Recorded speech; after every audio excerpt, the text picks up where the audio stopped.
మీకోసం beautiful party wear sari అండి ఇది. చాలా అంటే చాలా బావుంది. నైట్ పార్టీస్‌కైతే పర్ఫెక్ట్ అని చెప్పుకోవచ్చు.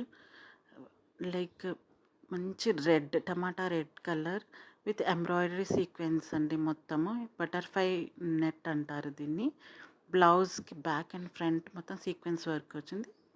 ఫుల్ స్లీవ్స్ అండి ఇది. ఆహ్, పళ్ళుకి జెల్లార్ అటాచ్డ్ ఉందండి మొత్తము. చాలా అంటే చాలా యూనిక్ అండి ఇది. ఈ కలర్ బ్లాక్ కలర్ కూడా ఉందండి దీంట్లో. మొత్తం netted front and back netted వస్తుంది. పార్టీస్ వేర్ అయితే పర్ఫెక్ట్ అని చెప్పుకోవచ్చు. అండ్ ఆహ్, గర్ల్స్‌కి మాత్రం పర్ఫెక్ట్ అని చెప్పుకోవచ్చు. నైట్ పార్టీ అయితే ఫుల్ చాలా అంటే చాలా బావుంటుంది. Please subscribe to my channel 'Hruthi fashions'.